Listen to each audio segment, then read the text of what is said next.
Hey guys and girls, welcome back to the Cozy Ghost. I'm your host October, and welcome back to Hiveswap Friendsim. We have got a couple more things to do, so let's just get started. Did I say let's get started? I meant let's continue, because I forgot we still has shit to do with Tizius.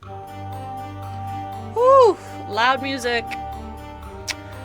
Offer to help her organize it all, somewhere with the less of a breeze risk. Hey, your night is pretty wide open. You wouldn't mind moving this operation to a less windy location and getting it together for real. Yeah, alright. She still sits there, kind of dazedly, so you take over. It feels nice to be useful, even if you're not super confident about your skills. You at least know how to make a mean pile. After you make a handful of them, she moves to join in the effort, so you shush her back down. Your help will make help person, and you have got it. She makes a non-committal noise and watches you work. You try not to feel too bad when she winches at a few of your sorting decisions. She doesn't stop you, at least. She scrunches up her face and yawns, which catches you off guard. Man, she is really wiped. You look away from her to the paper you were about to grab, but it's not there. Maybe it blew into another stack, or you picked it up already and forgot? Yeah, that's probably right. Anyway, she had her eyes closed, so she doesn't notice. It'll be fine. Once you have everything kind of together, you help her to her feet. You're pretty sure that was her hive she just walked out of, so you ask if you should go there. No, I was headed to the book hive. I can take you there. She seems to rally a bit, now that it's her turn to lead the way. She picks up a hefty stack of her things, balances her mug on top of it all, and starts walking. Move it or lose it. It being the opportunity to engage in some really tedious micromanagement. There's no choice to be had, really. You move it. The Book Hive is an imposing building, and inside are a series of rooms opening off a central atrium. You walk past one set of double doors showing a room full of weird statues and display cases, and another one bright with the light of dozens of display screens and humming with electricity. Further around the curve of the room, you pass a room full of brains in jars? It really looks like brains in jars. There's another, still, a windowless one, ostentatiously secured with multiple padlocks, and what looks like a retina scanner. There are a bunch of trolls in each room, and as you keep passing doors, you realize they're almost all teal bloods. Are they the, nerd cast? Wow, harsh. I mean, yeah, though. We kinda are. I know plenty of gold bloods who spend their nerd energy ruining the internet from their basements, and blue bloods usually have their own personal jerk-off book hives. And there are always outliers, I guess. But yeah, between us and the Jades, the book hive is blue-green dweeb city. Tizius keeps moving like this is nothing new. To her, you guess it isn't. She pushes a creaky wooden door open to reveal a large study room full of bookshelves and furniture. There are even a few weirdly looking ferns decorating the place.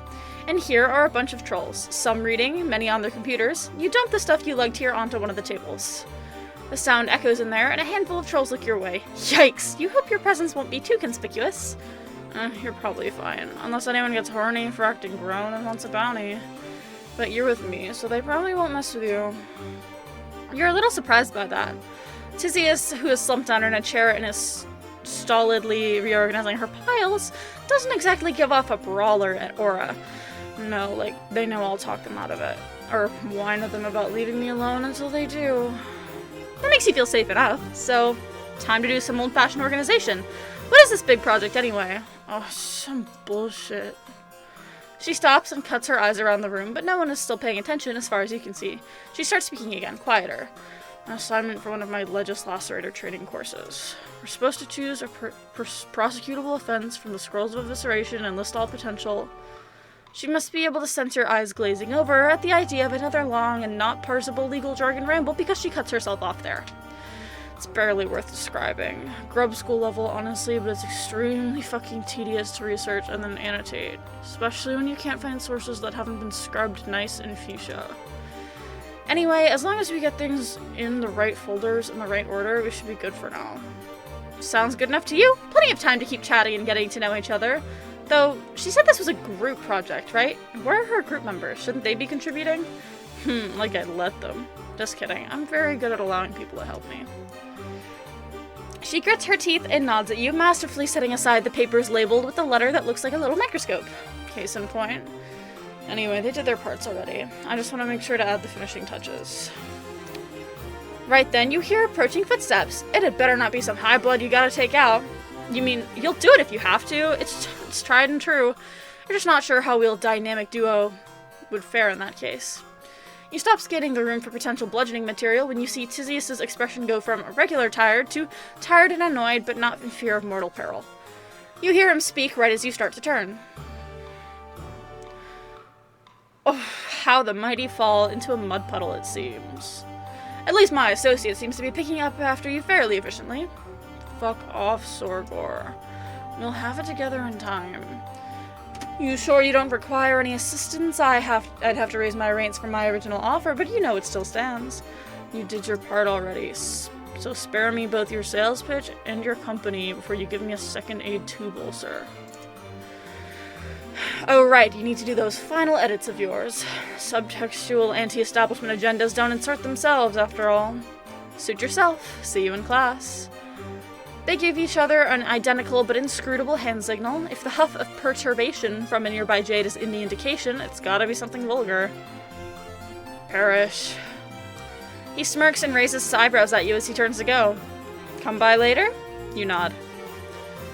You open your mouth to be nosy, but Tizius sees it coming a mile away. What, you never had a class friend? Someone who does good work but is miserable to hang out with? I don't have time to waste on more than one quadrant or on lying to you, so don't blow a brain gasket. Just when you think you have all the troll dynamics down, you gotta make room for the cursed bastard nuance. Anyway, you guess it makes sense. You and your troll friends have all kinds of weird vibes with each other too. Whatever works. Exactly. You go back to happily sorting. Tizius rolls her shoulders and starts leafing through your piles. Where's my... Have you seen a handwritten page? It should be here. She starts double-checking herself. Her pace doesn't so much escalate as it does intensify. Her whole body becomes almost graceful with efficiency. You got everything, right? I thought I watched where it all went. I could have sworn I saw it land. You can help her redo a lost page. It shouldn't be too hard to recreate. That doesn't help. She glares at you and starts forcefully whispering, still double-checking piles without looking, like she knows them by touch. You don't understand. Those are my personal notes on an extremely sensitive topic I discovered while researching. I was only planning on using it to my information stance, not turn it in with the rest. It's not here. She stops her futile search, downs the rest of whatever's in her mug, and holds her head in her hands. I'm fucked. I might as well lay down right here until moss grows on my desiccated body. That's dramatic. You don't want to blame her or anything, especially since it's possibly sort of your fault it's lost, but you still want to give her hope.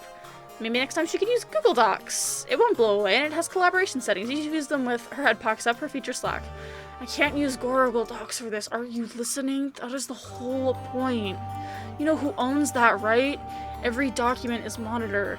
Analog is the only way to do anything unless you know how to get me on the dark web, which I fucking doubt. Someone found it. If my handwriting is recognized, I'm dead. I'll never be able to. She trails off, just sort of slumped in her seat, staring into the void. Shit, you really fucked up. You admit to her that you may have allowed one page to blow away when you weren't paying attention, and that it could have possibly been that one. Great. I can't believe I was stupid enough to let someone else handle things. I'm just so tired. Her shoulders start to shake a bit. Oh no. She doesn't cry, but you almost wish she would.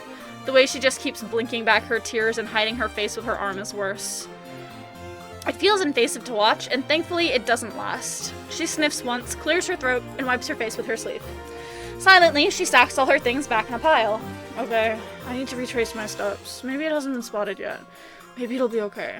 It won't, but oh well. You reach to help, desperate to fix the situation, but she gingerly picks your hand off of one of her books and drops it in your lap. Your stomach stinks to join it. No, don't worry. I've got it. She rustles it all into a precarious heap in her arms. It wobbles once as she makes her way steadily to the door, but she catches it herself. Head high, she keeps walking. She doesn't look back. Aw, man. That sucks. Well, what can you do, you know? You try to help someone, you almost get them killed because of some stupid oligarchical rules. Oh well. Thank you so much for watching. I hope you enjoyed this video. If you did, hit that like button, subscribe, do all the things that you can to help support this channel. Thank you so much for watching. I hope you have a wonderful rest of your day. Bye!